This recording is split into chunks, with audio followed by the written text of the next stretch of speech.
Welcome back to Christine's Studio. I'm Christine, and I'm going to share with you my teachable moments with 3 of the works that I have tacked up on the wall. My teachable moment came when I was visiting my daughter in Florida and noticed a bird at her bird feeder that was the most amazing, beautiful bird. And I shouted to everyone and said, come, look. And my daughter came in, her name is Holly, and she said, "Oh, that's Just." And she gave me the name of what she thought was the bird. Well, that stuck in my mind, and I wrote a blog about it's just, that nothing is just. But I wanted to share with you what I went through to try to capture this most beautiful bird in my studio when I returned home. The first bird that I have here, this one, is the first one I did. The bird I saw at my daughter's feeder had a beautiful, beautiful blue head, and it had beautiful, colorful wings, yellow and green and gold, and a beautiful red breast. And when I originally did this piece, it had feet down here. And I thought, okay, this piece is finished. And I sent a picture of it to a friend of mine, and she said, I said, now give me a critique. Be honest, be very honest. And I knew there was something wrong with the piece. I thought maybe it was the head. Wasn't too sure. The feet were really kind of nice, but you can't see them anymore. And she wrote back and she said, way too stiff for you. And the minute she said that, I knew she was right. And I thought of that little drinking bird as a kid that bobbed up and down like this. Very stiff little bird, and put its head in a glass of water and moved up and down, up and down. I thought, that's what this bird is. But I thought, well, okay, it's a good piece. I said, just leave it, let it go. I love the details in the body of the work. It's very thick paint, and the yellow and the green blend together, and it becomes a wonderful appearance like of some feathers. So I tried again. Didn't have this on it. Didn't have this on it when I shared it with her. Tried again. Thought, all right, let's try to capture this beautiful, beautiful bird that I saw.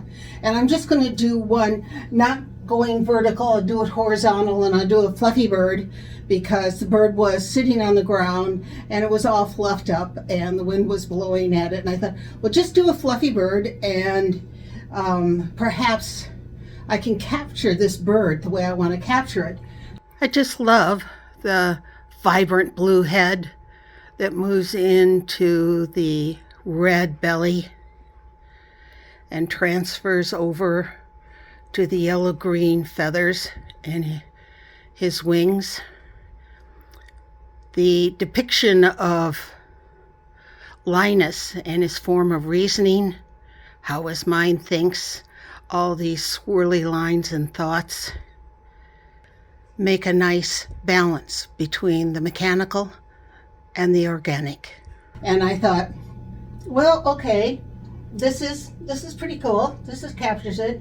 I like it, but it just didn't have the essence of that bird that I saw. I still wasn't satisfied. I was still struggling with the bird, and I thought, well, okay, should you try another one? And I started another big one, and these are 30 by 40. I started another big one, and I thought, really, this needs to be a teachable moment for you. Move from these 2 pieces, try to capture in a smaller piece a bird that you saw, and move on from there. So I changed the piece that I started for trying to capture again the challenge of this teachable moment, trying to capture again this beautiful, beautiful bird, and it became a figure, which I'll share with you at another time because it's not quite finished yet.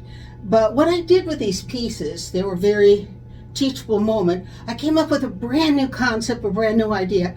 I collect wind-up toys. Wind-up toys just fascinate me. This is one that I collected. It's a very, very old duck. It's got rust on it and dirt, and you can just imagine some child playing with this wonderful, wonderful wind-up toy. Doesn't even work anymore, but it's the idea. You know, it has great history, and it goes with my Gears series.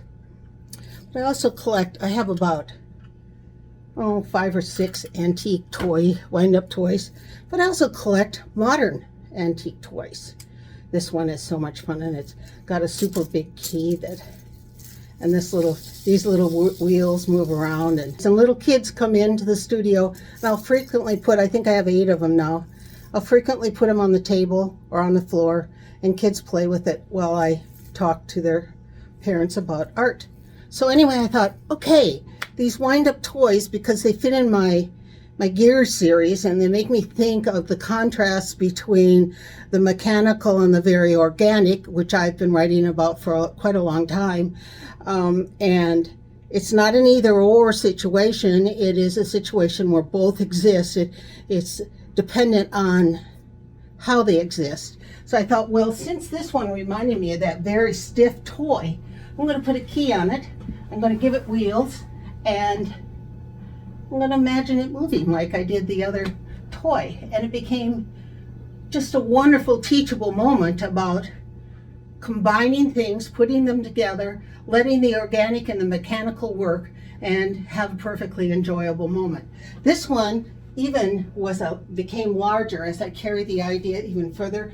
I gave the toy wind up, but I also named this piece Linus, thinking of the work in the cartoon Peanuts and the character Linus and his philosophical sense of life. And I gave this bird the combination, the two things that happen, the balance between thinking philosophically, thinking creatively, having beliefs, and finding yourself and who you are, which was what Linus was all about.